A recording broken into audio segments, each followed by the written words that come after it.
Greetings, everyone. I am Pete Pardo from Sea of Tranquility. Welcome to pick number 22 of my favorite 31 albums of the 70s countdown. Of course, we're doing it each and every day here this month. In October 2023, 31 days in the month, we're picking out our 31 favorite albums released during the 1970s across all genres. Each and every genre. Everything's up for grabs. I'm only picking a maximum of one album per any band or artist, so I've got a wide open playing field, but you guys, of course, can mix and match and pick multiples from any band or artist if you so choose. I'm not going to do that, but feel free to if you like. It's hard because a lot of bands released great albums in the 70s, so like I said, all the way at the beginning, I could have easily done my entire list made up of like 5 bands.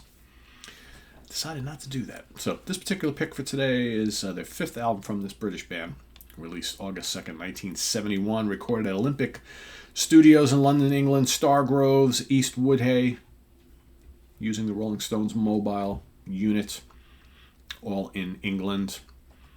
Produced by the band and Glyn Johns for Track and Decca Records. I'm talking about Who's Next by the Ooh.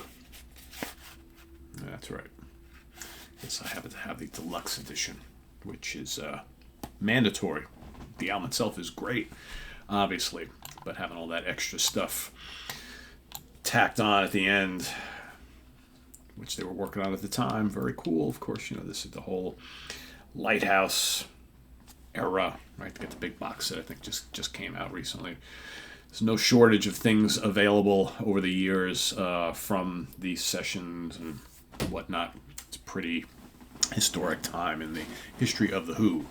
Right, of course, who are The Who? Roger Daltrey, lead vocals, Pete Townsend, guitars, keyboards and synthesizers, vocals, John Entwistle, bass guitar, vocals, brass, Keith Moon, drums, percussion.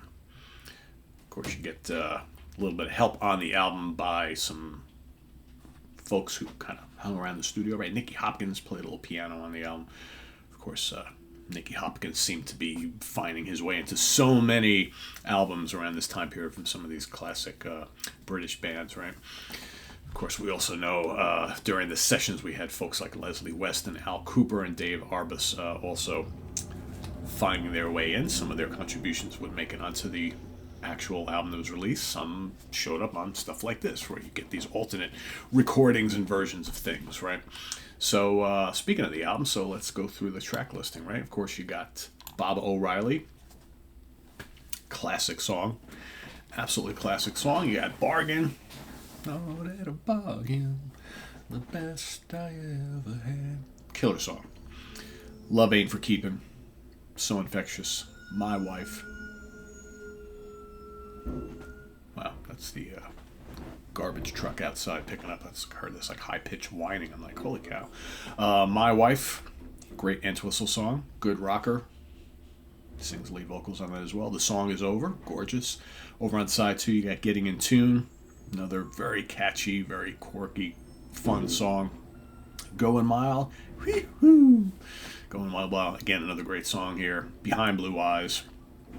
One of my favorites. Vocals from Roger on that particular song, and then of course the big epic rocker that finishes off the album, Won't Get Fooled Again, right? Yeah. You know, you go and you look on the deluxe edition here, and you go and you listen to some of the other albums that were kind of created during this time period.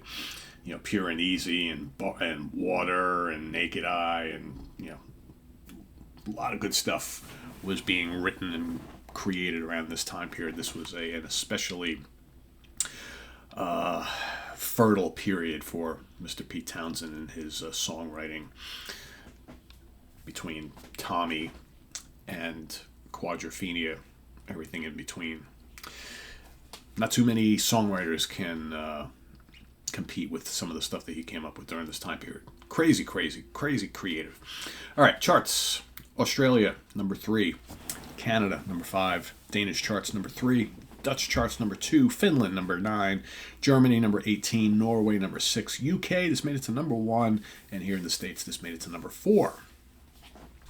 And of course, with reissues and things, in 2013, Sal, Not to Be Undone, Italy, this made it to number 100. Reissued in 2013. And also in 2014 here in the States, based on one of the reissues, not this one that I have, but another one after that, made it to number 7. And once again in 2020, it just keeps popping back up on the charts every time they reissue this album. Belgium 156, 2023, with another reissue for Who's Next Austria 38, Belgium 173, Germany 14, Japanese charts 35, Spanish charts 77, Swedish charts number 5, Switzerland number 39. Certifications: Italy did go gold, Sal. See that? 25,000 units sold. UK, platinum, 300,000 units sold. And in the States, triple platinum, 3 million copies sold.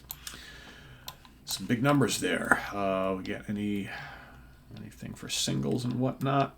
Let's see. Yes, Won't Get Fooled Again, released as a single June 25th, 1971. Bob O'Reilly, October 1971 in Europe, released as a single. And here in the States in October of 1971, Behind Blue Eyes was released as a single. So there you have it. My pick number 22.